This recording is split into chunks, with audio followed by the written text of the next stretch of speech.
7 বছর পর বিএনপির বর্ধিত সভা, পরিবর্তিত পরিস্থিতিতে আসতে পারে নতুন দিক নির্দেশনা। রাজনৈতিক স্থিতিশীলতা ছাড়া সংস্কার কাজে আসবে না, মন্তব্য তারেক রহমানের।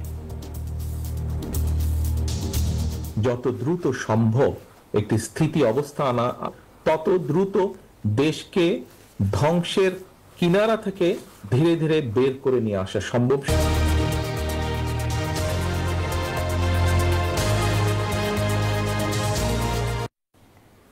দর্শক দেখছিলেন প্রধান শিরোনামে এছাড়াও থাকছে জুলাই আহতদের চিকিৎসা ও ছাড়পত্র না দেওয়ার নির্দেশ দিয়েছিলেন শেখ হাসিনা, তথ্য প্রমাণ ট্রাইব্যুনালে জানালেন চিফ প্রসিকিউটর। বিতর্কিত ভোটের কারিগর ডিসিদের কেলেঙ্কারি থাকলে মামলা, পুলিশ রাজনৈতিক দলের দাস হবে না, বললেন স্বরাষ্ট্র উপদেষ্টা। হত্যা ধর্ষণের প্রতিবাদ ও নিরাপত্তার দাবিতে রাজধানীতে শিক্ষার্থীদের বিক্ষোভ, শহীদ মিনারে কুয়েট শিক্ষার্থীদের অবস্থান।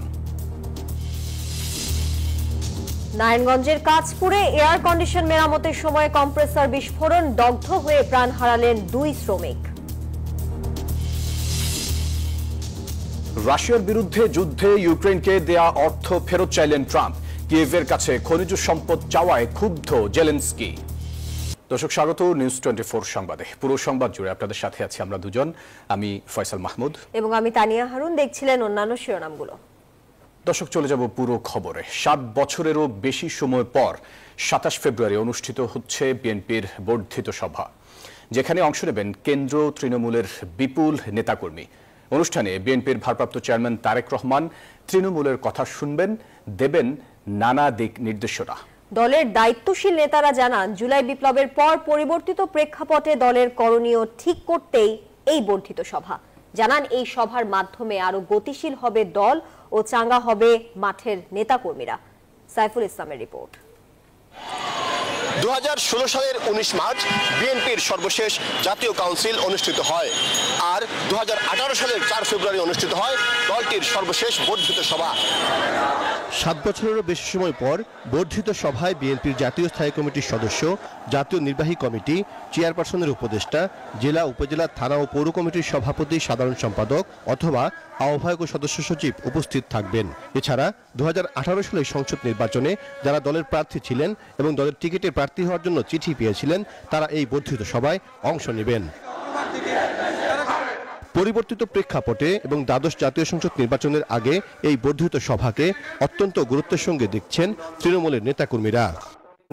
বর্ধিত সভা সফল করতে দলের সিনিয়র যুগ্ম মহাসচিব রুহুল কবির রিজভীকে আহ্বায়ক করে 27 সদস্যের বাস্তবায়ন কমিটি এবং 6টি উপকমিটি গঠন করেছে বিএনপি। দলের ভারপ্রাপ্ত চেয়ারম্যান তারেক রহমান আমন্ত্রিত তৃণমূল নেতাদের বক্তব্য শুনবেন। এছাড়া প্রথমবারের মতো তৃণমূল নেতারা সরাসরি দলের ভারপ্রাপ্ত চেয়ারম্যানকে প্রশ্ন করার সুযোগ পাবেন। বর্ধিত সভাটি আর কিভাবে খুব সুন্দর এবং সফল করা যায়, এবং সারা বাংলাদেশ থেকে যারা আসবেন, আমাদের প্রতিনিধিরা, আমাদের ডেলিগেটরা যারা আসবেন, সমস্ত জেলার, থানা, উপজেলা, পৌরসভা থেকে আর যার যেসব প্রতিনিধি আসবেন, তাদের এসে যেন সেখানে সুন্দর পরিবেশে তারা সেই অনুষ্ঠানে তাদের মতামত ব্যক্ত করতে পারেন। আর সেখানে তাদের আনুষঙ্গিক যে বিষয়গুলি, সেই বিষয়গুলো আরো মানে একটি সুন্দর সুশৃঙ্খলভাবে যেন করতে পারে এবং তাদের মতামত তুলছে। তার মতামতের ভিত্তিতেই আগামী দিনে আমাদের নেতা আমাদের পরবর্তীতে সিদ্ধান্ত নিয়ে দিবেন যে আমাদের পরবর্তী দিক নির্দেশনা থাকবে এবং মেসেজ দেওয়া হবে। সেই স্বৈরাচার পতনের পর নতুন বাংলাদেশের রাজনৈতিক বাস্তবতা এবং ভোটের অধিকার রক্ষার লড়াইয়ে দলের বিভিন্ন পর্যায়ের নেতাদের মতামতের ভিত্তিতে সিদ্ধান্ত গ্রহণের জন্যই এই বর্ধিত সভা, বলছেন নেতারা। পরিবর্তিত পরিস্থিতিতে 5ই আগস্টের পরে দীর্ঘ 16-17 বছরের আন্দোলনে এরকম একটা জগদ্দল পাথরকে সরানোর পর এই মুহূর্তে আমাদের কি করণীয় হওয়া দরকার সেটা সম্পর্কে একটি ধারণা নেওয়া, তৃণমূল থেকে জাতীয় পর্যায় পর্যন্ত, এবং আমাদের দলের জ্যেষ্ঠ নেতৃবৃন্দ, পার্টির চেয়ারম্যান, তার মূল কথাগুলো, তার বক্তব্যগুলো, দলের নেতাকর্মীদের প্রতি করণীয় কি, এই কথাগুলো সেখানে তিনি বলবেন। বর্ধিত সভায় বেশ কিছু সাংগঠনিক সিদ্ধান্ত আসতে পারে বলে জানিয়েছেন দলের নেতারা। সাইফুল ইসলাম, নিউজ 24, ঢাকা। রাজনৈতিক স্থিতিশীলতা না থাকলে কাজে আসবে না কোনো সংস্কার প্রস্তাব। শুধু তাই নয়, অস্থিতিশীল পরিবেশে ক্ষতিগ্রস্ত হবে অর্থনীতি, যার নেতিবাচক প্রভাব পড়বে সাধারণ মানুষের জীবনে। 31 দফা নিয়ে আলোচনায় এসব মন্তব্য করেছেন বিএনপির ভারপ্রাপ্ত চেয়ারম্যান তারেক রহমান। তিনি বলেছেন, সবাই যখন স্বৈরাচারী হাসিনা সরকারের ভয়ে চুপ ছিল তখন রক্তচক্ষু উপেক্ষা করে সংস্কার প্রস্তাব দিয়েছিল বিএনপি। দ্রুত ভোটের মাধ্যমে কার্যকর সংসদ গঠনের দাবি জানিয়ে ভোটে নির্বাচিত হলে সবাইকে নিয়ে দেশ গঠনের অঙ্গীকার করেন তারেক রহমান। রাষ্ট্র মেরামতে 31 দফা নিয়ে ধারাবাহিকভাবে কর্মসূচি পালন করছে বিএনপি। রোববার জাতীয়তাবাদী আইনজীবী ফোরামে 31 দফা ও রাজনৈতিক বাস্তবতা নিয়ে বিস্তারিত আলোচনা করা হয়। অনুষ্ঠানে প্রধান অতিথি হিসেবে যুক্ত হন বিএনপির ভারপ্রাপ্ত চেয়ারম্যান তারেক রহমান। কেন 31 দফা, কাদের সঙ্গে আলোচনা করে কোন প্রেক্ষাপটে দেওয়া হয়েছে এমন প্রস্তাবনা, সেসবের বিস্তারিত ব্যাখ্যা দেন তিনি। বলেন, রাজনৈতিক স্থিতিশীলতা না থাকলে কোনো সংস্কার প্রস্তাবই দেখবে না আলোর মুখ। আমরা প্রথমে এটিকে 27 দফা হিসাবে উপস্থাপন করেছিলাম। পরবর্তীতে আমাদের সাথে যে সকল গণতান্ত্রিক রাজনৈতিক দল ছিলেন তাদেরও মতামত নিয়েছি, তারাও কিছু কিছু মতামত নিয়েছেন। তারপরে আমরা এটিকে 31 দফায় নিয়ে আসি। চারদিকে নানা রকম অস্থিরতা চলছে মন্তব্য করে বিএনপির ভারপ্রাপ্ত চেয়ারম্যান বলেন, দেশের চলমান সংকট সমাধানে সরকারের প্রধান লক্ষ্য হওয়া উচিত মানুষের ইচ্ছার গুরুত্ব দিয়ে নির্বাচিত সংসদ কার্যকর করা। নিরপেক্ষ নির্বাচনের মাধ্যমে যেই রায়টি হবে, সেই রায়ের মাধ্যমে সংসদ যেটাই হোক না কেন, সেই সংসদ একমাত্র সংস্কার প্রস্তাবকে বাস্তবে রূপ দিতে সক্ষম হবে। নানা ইস্যুতে আলোচনা করতে গিয়ে আসে 2008 সালের জাতীয় নির্বাচন প্রসঙ্গ। তারেক রহমানের দাবি, নানা অসঙ্গতি অনিয়ম থাকলেও গণতন্ত্রের স্বার্থে সেই ভোটের ফলাফল মেনে নিয়েছিল বিএনপি। 2008 সালের নির্বাচনে সেখানে ঘাপলা ছিল, সেটি যে স্বৈরাচার যে ক্ষমতায় ছিল তার বিভিন্ন কথাবার্তা থেকে বেরিয়ে এসেছে, এগুলি ঐতিহাসিকভাবে প্রমাণিত। এছাড়াও ইলেকশন রেজাল্ট অ্যানালাইসিস করলে আমরা দেখেছি 2008 সালে, তারপরেও গণতন্ত্রের স্বার্থে আমরা সেটিকে একসেপ্ট করে নিয়েছিলাম সেই সময়। দলের শীর্ষ এ নেতা জানান, সুষ্ঠু ভোটে রাষ্ট্র পরিচালনার সুযোগ পেলে সবাইকে নিয়ে 31 দফা বাস্তবায়ন করবে বিএনপি। মাহমুদ হাসান, নিউজ 24, ঢাকা। দুর্ভাগ্যজনকভাবে একটি বন্ধু প্রতিম সংগঠন নিষিদ্ধ ছাত্রলীগকে অনুসরণ করছে মন্তব্য করেছেন ছাত্র শিবিরের সভাপতি জাহিদুল ইসলাম। বিকালে ঢাকা বিশ্ববিদ্যালয়ের মধুর ক্যান্টিনের সংবাদ সম্মেলনে তিনি এসব কথা বলেন। নিষিদ্ধ ছাত্রলীগ বাংলাদেশ থেকে বিতাড়িত হলেও দুর্ভাগ্যজনকভাবে আমাদের বন্ধুপ্রতিম ছাত্র সংগঠন ছাত্রদল তাদের পথ অনুসরণ করতে দেখা যাচ্ছে। ক্যাম্পাসে সকল ছাত্র রাজনৈতিক ও সামাজিক সংগঠনসমূহের মধ্যে পারস্পরিক শ্রদ্ধাবোধ, সহযোগিতা ও সহাবস্থান নিশ্চিত করে শিক্ষার সুস্থ পরিবেশ বজায় রাখা সকলের দায়িত্ব। কিন্তু আমরা লক্ষ্য করছি বিভিন্ন ক্যাম্পাসে ছাত্রদল, ছাত্র শিবির সহ অন্যান্য ছাত্র সংগঠনকে অন্যায়ভাবে দমনের চেষ্টা করছে। জুলাই বিপ্লবে আহতদের চিকিৎসা এমনকি হাসপাতাল থেকে ছাড়পত্র না দেওয়ার নির্দেশ দিয়েছিলেন সাবেক প্রধানমন্ত্রী শেখ হাসিনা। তার তথ্য প্রমাণ এসেছে ট্রাইব্যুনালের হাতে।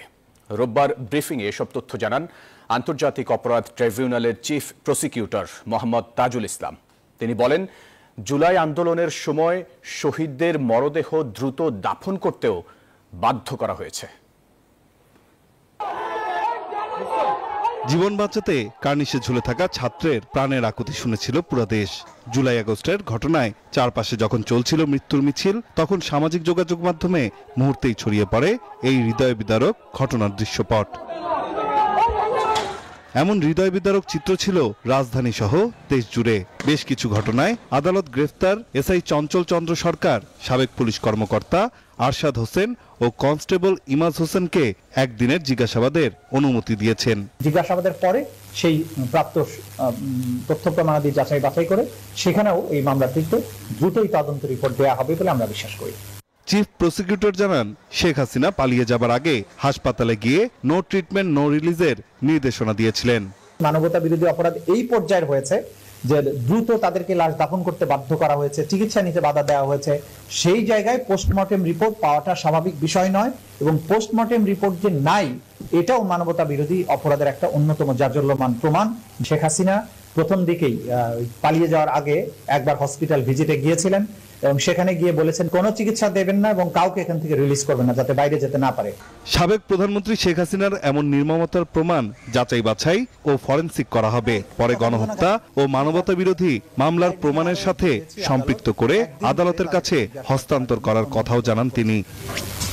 নাইম আল চিকো, নিউজ 24, ঢাকা। আর্থিক কেলেঙ্কারির অভিযোগ থাকা ওএসডি ও অবসরে যাওয়া ডিসিদের বিরুদ্ধে মামলা হবে বলে জানিয়েছেন জনপ্রশাসন সচিব মোখলেসুর রহমান। সচিবালয় নিউজ 24-কে তিনি জানান, 2024 সালের নির্বাচনে যারা রিটার্নিং কর্মকর্তা ছিলেন, গোয়েন্দা তথ্য পাওয়ার পরই তাদের ব্যাপারে সিদ্ধান্ত নেবে সরকার। শাহনাজ ইয়াসমিনের রিপোর্ট।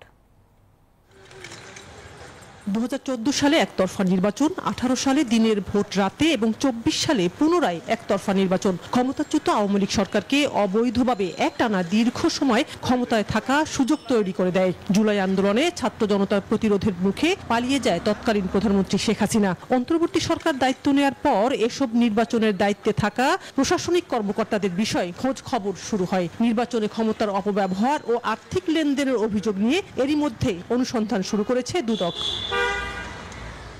14-18 সালের বিতর্কিত নির্বাচনে দায়িত্ব পালনকারী রিটার্নিং কর্মকর্তাদের বিরুদ্ধে এরই মধ্যে ব্যবস্থা নেওয়া শুরু করেছে জনপ্রশাসন মন্ত্রণালয়। বুধবার 18 সালের নির্বাচনে দায়িত্বে থাকা 43 জন ডিসিকে ওএসডি আর বৃহস্পতিবার 14 ও 18 সালের নির্বাচনে দায়িত্বে থাকা 22 জনকে বাধ্যতামূলক অবসরে পাঠিয়ে প্রজ্ঞাপন জারি করা হয়। রোববার সচিবালয় নিউজ 24-কে জনপ্রশাসন সচিব বলেন, ব্যবস্থা নেয় এসব ডিসিদের মধ্যে যাদের বিরুদ্ধে আর্থিক কেলেঙ্কারির অভিযোগ রয়েছে শুধুমাত্র তাদের বিরুদ্ধে মামলা হবে।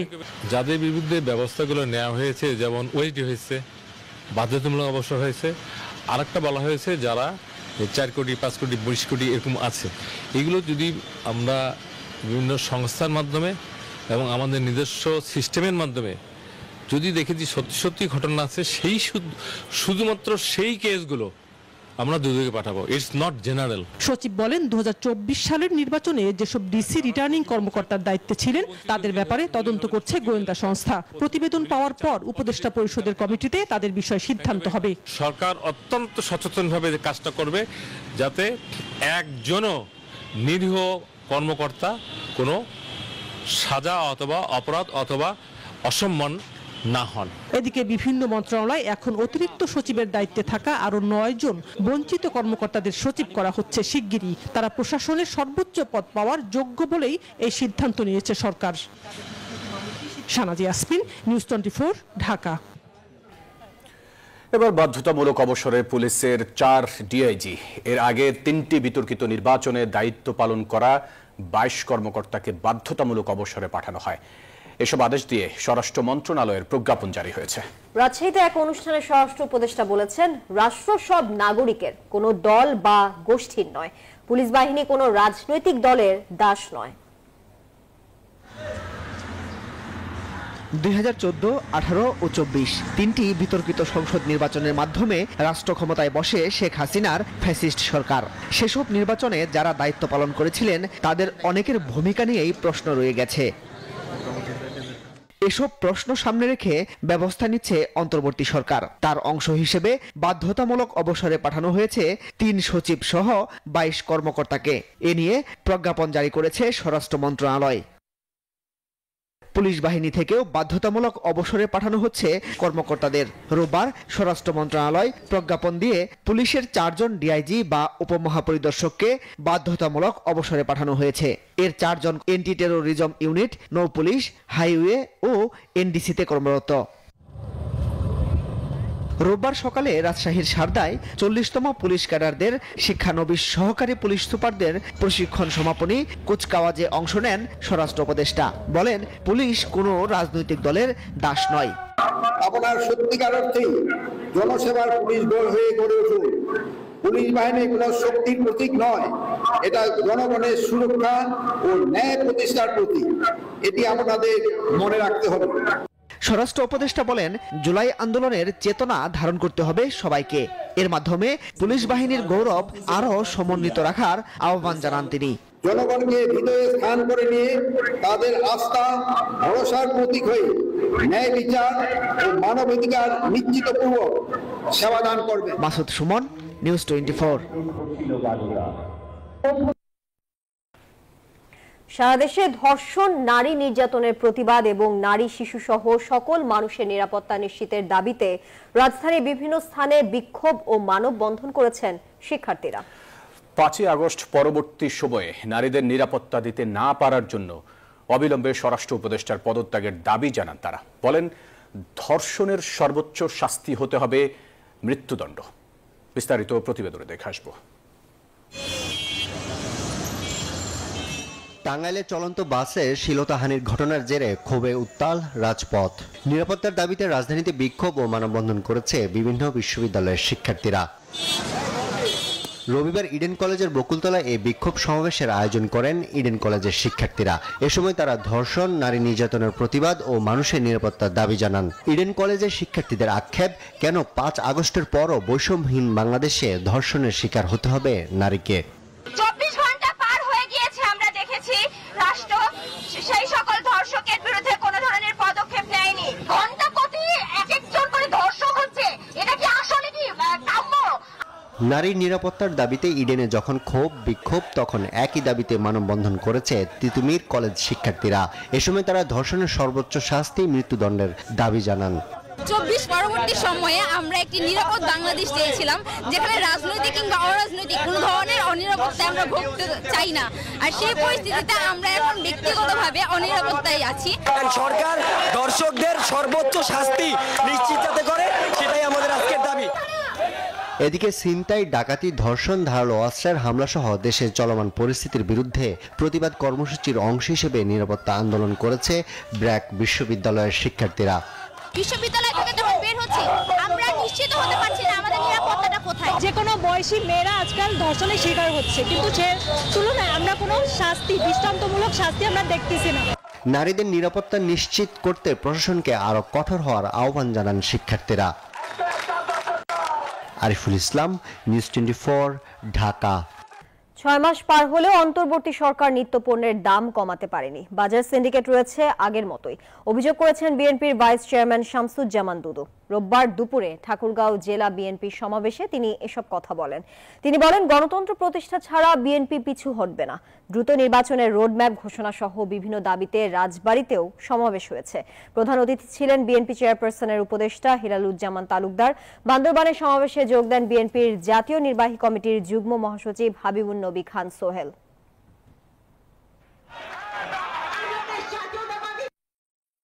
6 মাস হয়ে গেল আপনি চালের দাম কমাতে পারেন না। 6 মাস হয়ে গেল গরিব মানুষ যা ইনকাম করে তা বাড়াতে পারেন নাই, কাজের সংস্থান করতে পারেন না। অবিলম্বে এই দেশে একটি জাতীয় সংসদ নির্বাচন প্রতিষ্ঠা লগ্নে যা কিছু করা দরকার আমাদের সাহায্য এবং সহযোগিতা থাকবে। অনেকে এখন জাতীয় নির্বাচনের আগে স্থানীয় সরকার নির্বাচন করতে চান। যারা এই ধরনের উদ্ভট প্রস্তাব দেন, আমি আপনাদের জিজ্ঞেস করতে চাই, বাবার আগে কি সন্তানের জন্ম হয় নাকি? প্রধান উপদেষ্টার আশ্বাসে স্মারকলিপি দিয়ে ফের শহীদ মিনারে অবস্থান নিয়েছে কুয়েট শিক্ষার্থীরা। ক্যাম্পাসে স্থায়ীভাবে ছাত্র রাজনীতি বন্ধ সহ 6 দফা দাবি নিয়ে শহীদ মিনার থেকে প্রধান উপদেষ্টার সাথে দেখা করতে বাসভবন যমুনায় গেলে তাদের আশ্বস্ত করা হয়। কুয়েটের ভিসির অপসারণ সহ 6 দফা দাবি নিয়ে প্রধান উপদেষ্টার সঙ্গে দেখা করতে রোববার ঢাকায় আসেন আন্দোলনরত শিক্ষার্থীরা। এ সময় হাতে লাল কাপড় বেঁধে অবস্থান নেয় কেন্দ্রীয় শহীদ মিনারে। এ সময় তারা সংবাদ সম্মেলনে দাবি করে, যতদিন তাদের ক্যাম্পাস নিরাপত্তাহীন ততদিন তারা ক্যাম্পাসে ফিরবে না। আমরা ক্যাম্পাসে নিরাপদ ফিল করছিলাম না। আমরা নিজেরা পুলিশ থেকে ক্যাম্পাসের ভিতর বাস ঢুকিয়ে নিজেদের অর্থায়নের টাকা উঠিয়ে তারপর আমরা এখানে এসে উপস্থিত হয়েছি এই ভেবে যে মাননীয় প্রধান উপদেষ্টা আমাদের দাবিটা মেনে নেবেন। এরপর দুপুরে তাদের 5 জনের প্রতিনিধি দল রমনা থানার সাহায্যে প্রধান উপদেষ্টার একান্ত সচিব সাব্বির আহমেদের কাছে 6 দফা দাবির স্মারকলিপি জমা দেয়। প্রধান উপদেষ্টা প্রতিনিধি হয়ে উনি আমাদেরকে আশ্বস্ত করেছেন যে আমাদের দাবিগুলো অতি শীঘ্রই এগুলো বিবেচনায় আনা হবে এবং যথাযথ ব্যবস্থা নেওয়া হবে। যেহেতু ওনারা আশ্বস্ত করেছেন যে আমাদের দাবিগুলো নিয়ে কাজ করা হবে এবং অতি শীঘ্রই রেসপন্স করা হবে, তাই রাষ্ট্রকে আমরা একটু সময় দিতে চাই। পরে সংবাদ সম্মেলনে তারা বলেন, তাদের 6 দফা দাবি যতদিন পর্যন্ত আদায় না হবে ততদিন ক্লাস পরীক্ষা সহ সকল একাডেমিক কার্যক্রম বন্ধ থাকবে। আমাদের যে দাবিগুলো ঋষাদ অর্ণব, নিউজ 24, ঢাকা। আগামী বাজেট হতে হবে বাস্তবসম্মত ও ব্যয় সংকুচিত বলে মন্তব্য করেছেন এনবিআর এর সাবেক চেয়ারম্যান ডক্টর মোহাম্মদ আব্দুল মজিদ। তার মতে বিগত বাজেটের বিশাল ব্যয়ভার এখনো বহন করছে দেশ, তাই নতুন বাজেট সংযত হওয়া উচিত। রবিবার ইন্ডাস্ট্রিয়ালিস্ট অ্যান্ড বিজনেসম্যান ওয়েলফেয়ার ফাউন্ডেশনের উদ্যোগে জাতীয় প্রেস ক্লাবে জাতীয় বাজেট 2025-26 জনগণের প্রত্যাশা শীর্ষক সেমিনারে এসব কথা বলেন তিনি। দর্শক, এই ছিল নিউজ 24 সংবাদে। এতক্ষণ সঙ্গে থাকার জন্য সবাইকে ধন্যবাদ।